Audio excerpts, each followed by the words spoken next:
মোস্তাফিজের পক্ষে কথা বলে এবার জাসন হোল্ডারকে বাদ দিয়ে দিল না এই আইপিএল কর্তৃপক্ষ। এবং সব থেকে মজার বিষয় হচ্ছে সেটা হচ্ছে বাংলাদেশের পক্ষে এবার কথা বলছে ক্রিস গেল। এবং কি বলছে, জাস্ট প্রথমত আসি যে বাংলাদেশের পক্ষ বিপক্ষে সেটা তো পরের কথা, আমাদের তামিম ইকবাল যেটা বলছে গতকাল রাতে সেটা হচ্ছে দর্শকদের কথায় কিছু আসে যায় না, বোর্ড চালাবে বিসিবি। সো তামিমের কথায় আপনি কি মনে করেন একটু কমেন্ট করে জানিয়ে দিবেন। এবং আমিরুল ইসলাম বুলবুল এবং তামিমের কথার পার্থক্যটা আপনি একটু লক্ষ্য করবেন এখানে।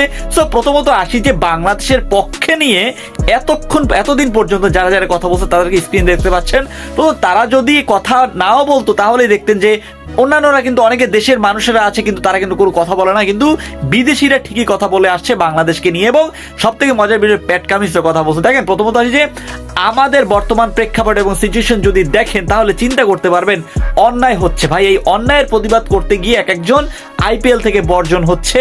এছাড়া বিসিবি সভাপতি যিনি আছেন তাকে তো আমি সেলুট দিব, কেননা তিনি সত্যের পক্ষে কথা বলছেন। তো সত্যের পক্ষে যে কথা বলবে আমরাও তাদের সাথে রয়েছি। তো তামিম ইকবালের কথা এবং বিসিবির কথা আপনি একটু আকাশ পাতাল মিল দেখতে পাচ্ছেন কিনা একটু কমেন্ট করে জানিয়ে দেন। মাঝে মাঝে তো মনে হয় যে ফোন কল দিয়েছে বিরাট কোহলি তামিম ইকবালকে, তো তিনি সেভাবেই কথা বলতেছেন। তো তার কথা আমি নাই ধরি।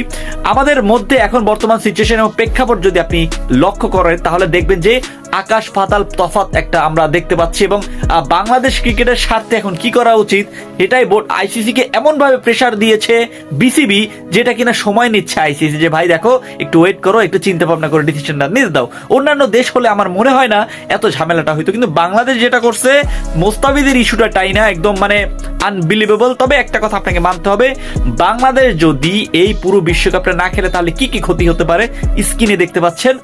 তো ক্ষতির থেকে আমি যেটা মনে করি যে বাংলাদেশের মান সম্মান থেকে শুরু করে এখন তো মান সম্মানের একটা বিষয় চলে আসছে। সো এমনটা সবকিছু চিন্তা ভাবনা করে ডিসিশনটা নেওয়া উচিত। আপনি কি মনে করেন বাংলাদেশের কোন পথে যাওয়া উচিত প্লিজ কমেন্ট করে জানিয়ে দিবেন। ধন্যবাদ।